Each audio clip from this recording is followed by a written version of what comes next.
Друзья, всем привет! Идея этого видео пришла ко мне еще в 2023 году, но сняла я его только сейчас. Речь пойдет о сравнении тарифов на жилищно-коммунальное хозяйство в России и Украине. После того, как Мариуполь стал частью Российской Федерации, мы удивились ценам на коммунальные услуги, потому что в Украине мы платили в разы больше. А насколько больше сейчас в Украине тратят на ЖКХ, предлагаю выяснить в этом ролике. Завершить это видео я планирую опросом местных жителей, поэтому обязательно досмотрите это видео до конца. За что мы платим? Стало лучше, жить стало веселее. Как же теперь нам жить? Одни лишь руины остались. Я тоже, в общем-то, плательщик коммунальных услуг. И вот хотелось бы свои 5 копеек сказать.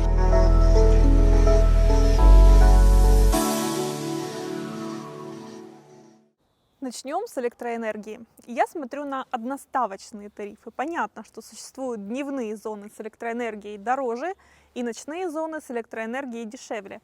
Мы берем один средний показатель. Гривны переведем в рубли по сегодняшнему курсу 1 к 2 для лучшего понимания ситуации.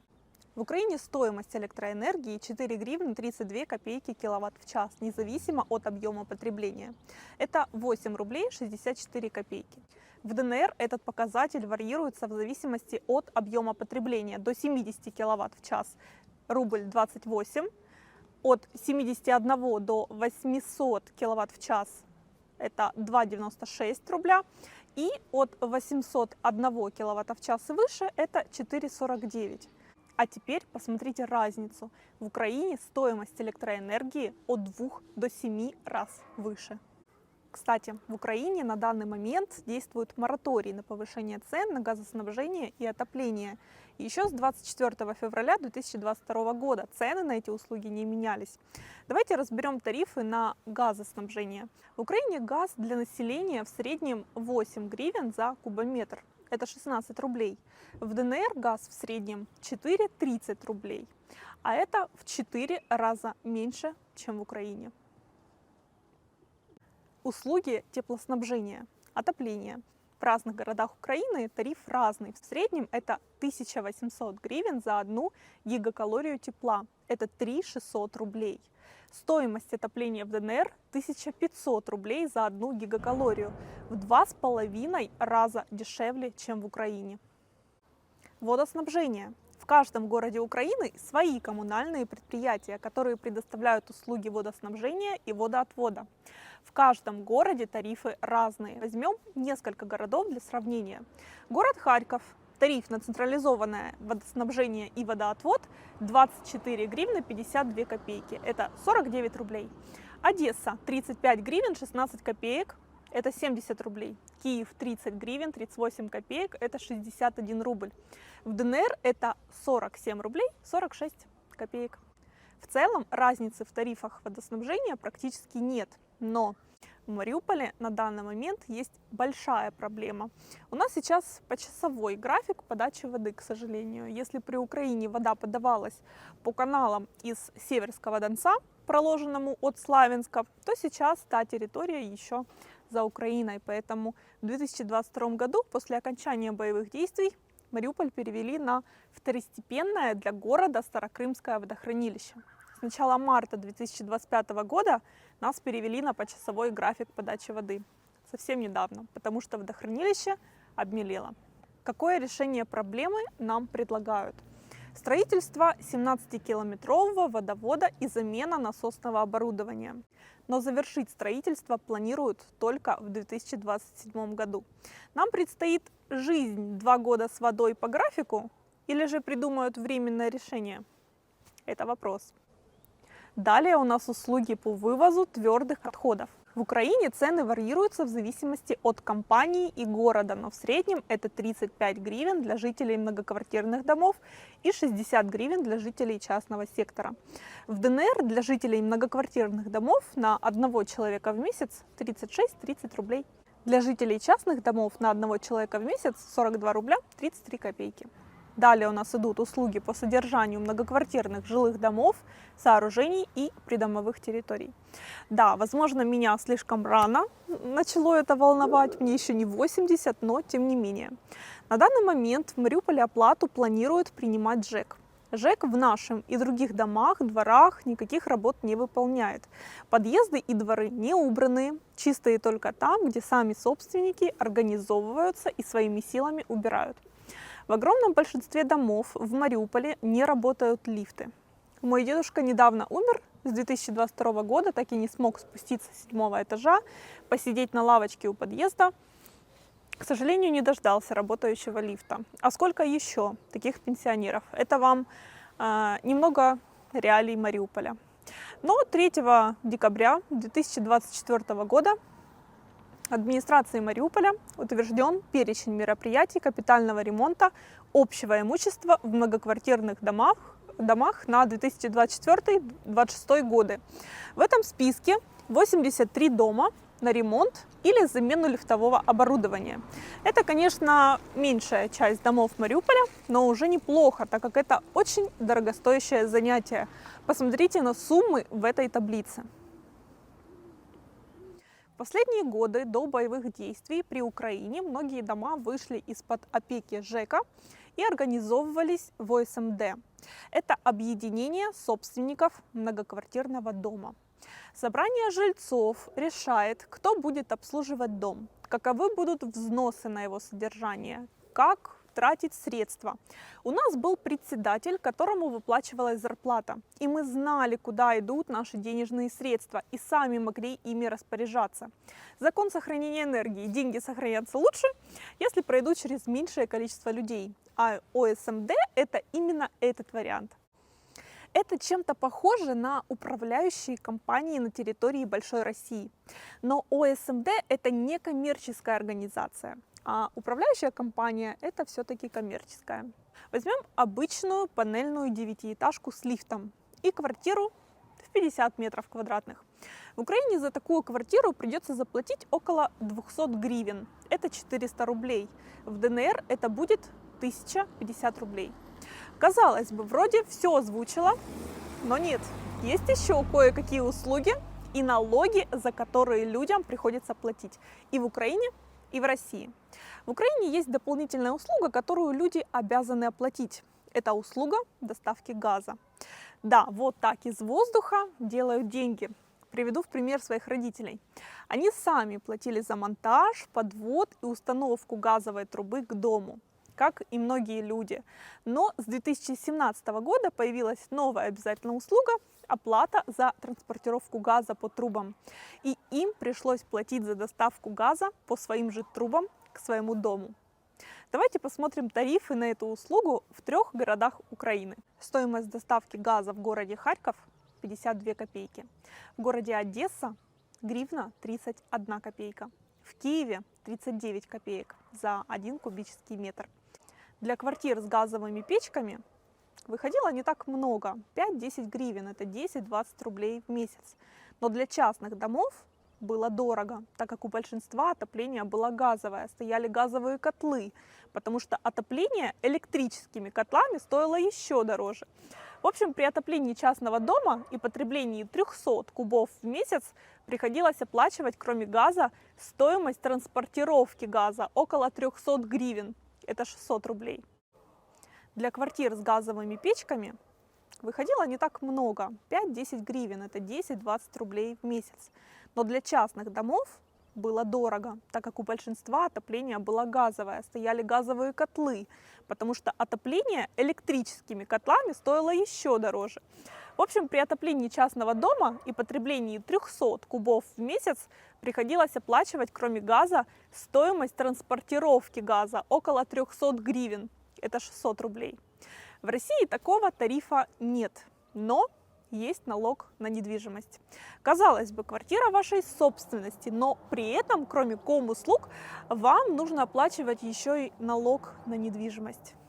Для меня это, честно, стало большим шоком, когда я об этом узнала. Налог на имущество физических лиц именно так он называется официально, это местный налог, размер которого муниципалитет определяет самостоятельно. Собственники недвижимости должны платить налог на имущество ежегодно. Базовая ставка в России 0,1% за квартиру по кадастровой стоимости. Например, если стоимость вашей квартиры 6 миллионов рублей, то налог составит 6 тысяч рублей в год. Это 500 рублей в месяц. Для коммерческих помещений налог существенно вырастает. Давайте подытожим. Возьмем в качестве примера двухкомнатную квартиру с проживающими там 2 людьми. В Украине вы заплатите электроэнергия, предположим, 300 киловатт, 1296 гривен, 2592 рубля. Газоснабжение 3 куба, 21 гривна, 42 рубля. Теплоснабжение 2400 гривен, 4800 рублей. Водоснабжение 3 куба, 74 гривны, 148 рублей. Транспортировка газа 25 гривен, 50 рублей. Услуги по вывозу отходов 70 гривен, 140 рублей. Услуги по содержанию многоквартирных жилых домов и придомовых территорий 200 гривен, это 400 рублей. А вот в ДНР вы платите за электроэнергию 770 рублей, газоснабжение 13 рублей, теплоснабжение 2000 рублей, водоснабжение 143 рубля, услуги по вывозу ТБО 63 рубля, услуги по содержанию многоквартирных жилых домов 1050 рублей, ну и, конечно же, налог на недвижимость 500 рублей. Подведем итоги. В Украине за двухкомнатную квартиру вы заплатили бы 4086 гривен. Это 8172 рубля. В ДНР мы платим 4539 рублей. А это мы еще не сравнивали минимальную пенсию и зарплату. Минимальная пенсия в Украине 2725 гривен. В ДНР 15 250 рублей. А теперь давайте посчитаем. Пенсионер отдает в Украине 150% своей пенсии только за комуслуги. Понятно, что у них есть какие-то льготы, но сам факт. В ДНР пенсионер отдает 30% своей пенсии. Минимальная заработная плата в Украине 8 тысяч гривен. Это 16 тысяч рублей. В ДНР 22 440 рублей.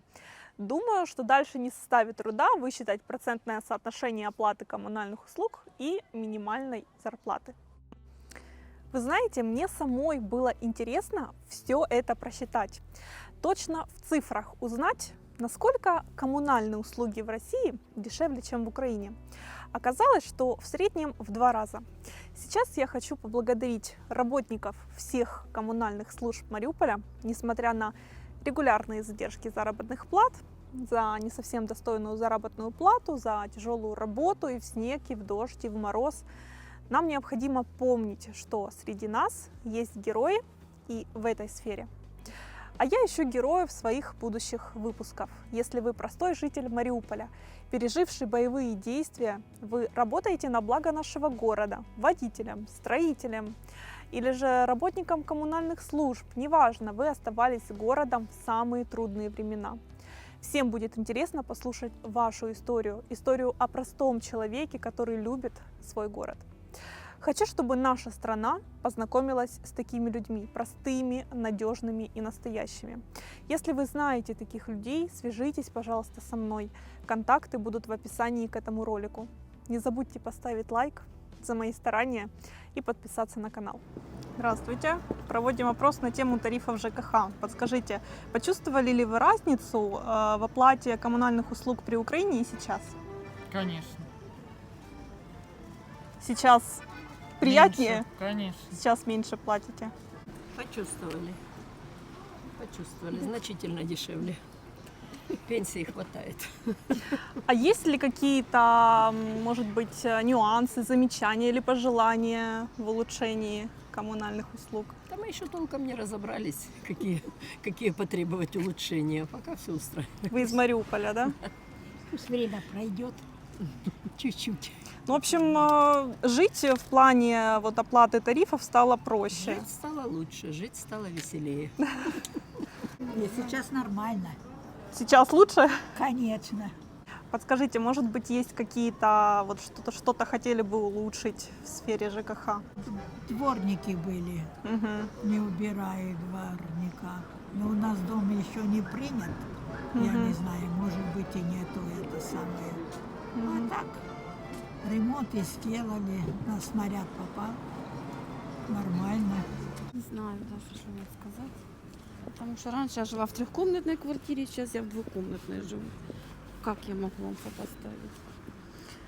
Ну, я не знаю. Ну, даже, что касается именно тарифов. Понятно, что многие потеряли жилье в Мариуполе. Вот что касается именно ЖКХ. Да вы снимаете? Да. Я не знаю даже, что вам сказать. Ну, как бы квартплата, сказали, как бы дороговато. Вот, ну, как бы новые платежки, как приходят, именно за квартплату. Потому что Это платить в ЖЭК, Мгм. ну, как бы ЖЭКу, ЖЭК должен какие-то делать еще отдачу какую-то, убирать подъезды, убирать двор, дворники должны быть. Дворников нет, подъезды мы убираем сами. За что мы платим?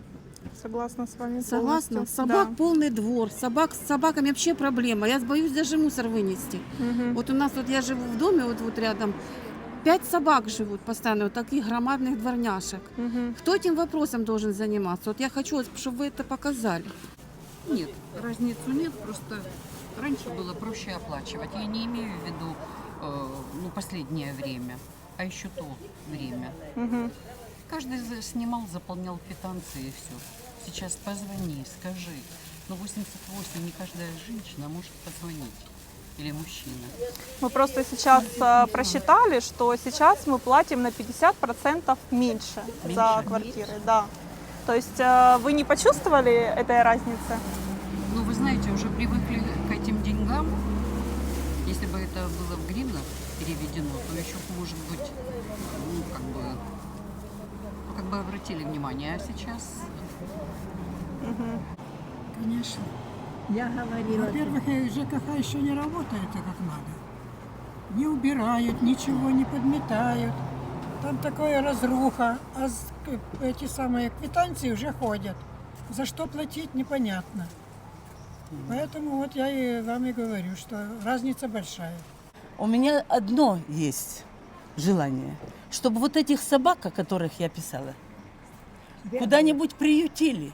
Это ж неправильно. У нас во дворе 4 собаки в первом подъезде и еще 4 или 3 в последнем подъезде. Они нападают на людей. Они многих покусали. Я их 3 года кормлю, а они взяли меня все же за ногу в этом году укусили. Так вот, я тоже, в общем-то, плательщик коммунальных услуг. И вот хотелось бы свои 5 копеек сказать по этому поводу. В общем, опросы у нас какие? Как вам современные тарифы, ну не только на ЖКХ, скажем, теплосеть, облэнерго? Да, я вообще по поводу тарифов ничего не могу пояснить, но мне не нравятся собаки. И еще я вам сейчас как расскажу стихотворение. То есть наши люди почему-то, они как-то в своих мечтах каких-то летают. А знаете, да, знаете, почему за тарифы сейчас в целом, когда спрашиваешь за тарифы, люди говорят о своих наболевших проблемах? Потому что сейчас тарифы людей на самом деле беспокоят мало. Потому что если раньше нам нужно было работать несколько недель, а пенсионерам всю свою пенсию отдавать на оплату некоторым пенсионерам не коммунальных хватало. услуг, то сейчас с этим проблем нет. Да, и они просто эту проблему отсекают у себя в голове. Меня напрягает больше процесс именно оплаты этой квитанции. Это надо сесть, посчитать, сфоткать счетчик, все вписать. Но сумма, которая приходит, она настолько смешная, как бы, что ну, реально 2 больших латы перекрывают половину коммуналки. Ну, не прям Ну, за газ мы копеечная. сколько заплатили? Смотри, 40 рублей? да. Да, но Но- только шаурма стоит 350, Но 500. за отопление мы заплатили 3200 рублей. И Это чё? за 1 месяц. Ну, ничего. По моим подсчетам, ты же не присутствовал, когда я всю эту аналитику выписала и просчитала. За двухкомнатную квартиру в Украине сейчас заплатят 4000 гривен, это 8000 рублей. Да. А мы, сколько я там считала, Две где-то. 4500 рублей. Это за двухкомнатную А квартиру. как ты по квадратуре считаешь? Двухкомнатная квартира может быть на Около, 40 квадратов, нет, а ну я может быть и считала на в 60. среднем около 55 квадратных метров. Ну, это большая двухкомнатная квартира. В Украине таких больших двухкомнатных квартир в старых домах нет. 50-55 квадратных метров – это двухкомнатная квартира. Короче, суть в чем? Что коммуналка людей почему-то не волнует, потому что, видать, с ней у них все хорошо. Что ты это побложить захотел, соскучился? Выхватил у меня камеру, Не, говорит, просто дай скажу. давай у кого-то помоложе спросим, потому Давай, что давай. Интересно, да. я старость уважаю, но еще бы хотелось бы конкретики чуть-чуть. Давай, пошли. Почувствовали ли вы разницу в оплате коммунальных услуг при Украине и сейчас? Конечно, стало гораздо дешевле. Есть ли какие-либо пожелания? Ну, только разве что улучшалось качество обслуживания. А так цены вполне приемлемые. Спасибо большое. Пожалуйста. Спасибо. Разница огромная. Ну, сейчас более-менее тариф. Даже вода, газ, особенно газ. Комфортнее жить, да, Комфортнее, стало? да. Посмотри, Наконец-то. это люди уже просто как могут борются с хамским отношением водителей. Посмотри, они заезжают прямо на пешеходные дорожки через зебру. Это такая наглость, я вообще не устаю поражаться. Обязательно сниму отдельное видео на эту тему. Это мое стихотворение. Это было 20 мая 22 года. Я вот смотрю на Куприна, идет дождик, и я написала такое. Дождик весенний идет, копоть с домов смывает. Дай же ума, Господь, тем, кто за нас все решает. Мы выбирали их, думали, жить станет легче. Они обещали мир, верили, жизнь будет лучше. Где же обещанный мир? Прячемся мы в подвалах. В городе нет воды, детям и света мало. Люди бегут гурьбой, чтоб получить кусок хлеба.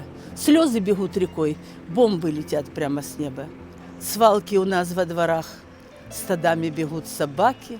Жили они в домах, жили и горя не знали. Город, любимый мой, жили, тобой любовались. Как же теперь нам жить? Одни лишь руины остались. Верю, настанет день, город наш восстановят, будет цвести сирень, будем смеяться мы снова.